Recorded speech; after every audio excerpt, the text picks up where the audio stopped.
Hello and welcome to Y M English classes. मैं हूं मुकुल पांडे, आपका English mentor.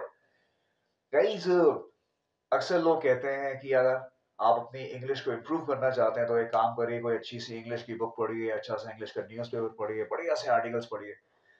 So even I agree with this that reading improves, it really improves your spoken, your written, your English communication up to a good extent, कोई शक नहीं है इसमें से।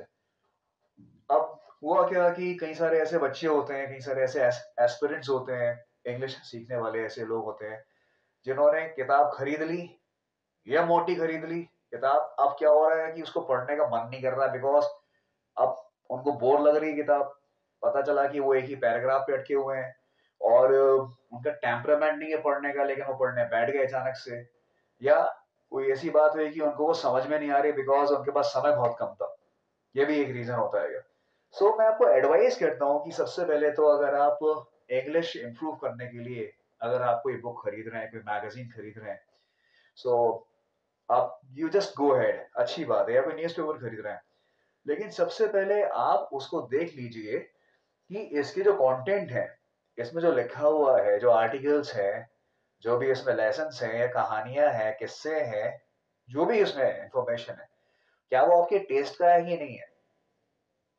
बात समझ में आ रही है? अगर आपको पॉलिटिक्स के बारे में जानने का बहुत शौक है, बहुत अपडेट रहने का शौक है, go ahead with such magazines that is in relation to politics. बहुत सारी ऐसी मैगजीन्स आती हैं, बाजार में चले जाइए, आपको बहुत मिल जाएंगी।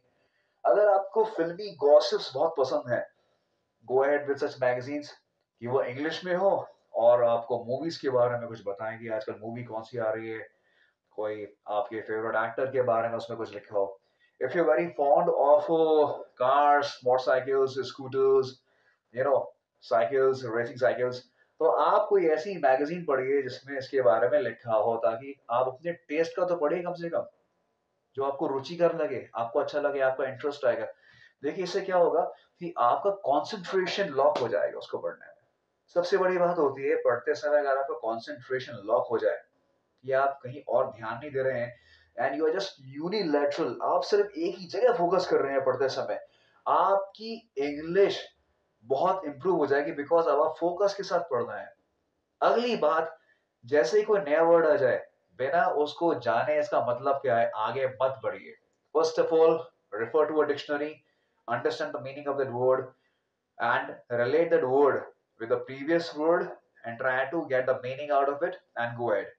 पहले तो डिक्शनरी में निकालो उसका मीनिंग क्या है, उसके बाद पिछले वर्ड्स के साथ उसका ताल्लुक क्या था, सेंटेंस का मीनिंग क्या निकल रहा है। अब आप धीरे धीरे आगे बढ़िए, कोई जल्दी नहीं है, कोई ट्रेन नहीं छूट रही है। ये आपके सेल्फ इंप्रूवमेंट के बारे में बात हो रही है, कोई आपको रेस नहीं जीतनी है। सो बी वेरी पर्टिकुलर कि आप कौन सी बुक का इस्तेमाल कर रहे हैं। अगर टाइम बहुत ज्यादा कम है आपके पास तो कोई आप हैंड बुक ले लीजिए। कुछ ऐसी पॉकेट बुक्स भी आती हैं जो आपकी जेब में आ जाएंगी, आसानी से आपके पर्स में आ जाएंगी, आपके बैग में आ जाएंगी। And when ever you get time, आप उसको पढ़ लीजिए। भाई 15 मिनट पढ़ लीजिए, जब भी समय मिले तब पढ़ लीजिए, कोई मजबूरी नहीं है। बिकॉज आप क्या कर रहे हैं, अपने पे इन्वेस्ट कर रहे हैं अपना टाइम और अपने आप को आप इम्प्रूव कर रहे हो। अगर आप मेरी इन सब टिप्स का इस्तेमाल करेंगे, I am quite sure, I am more than sure that all these tips are going to do magic for you. ऐसा कईयों के साथ हुआ है and you are not an exception. I wish you all the very best. Carry on and all the very best.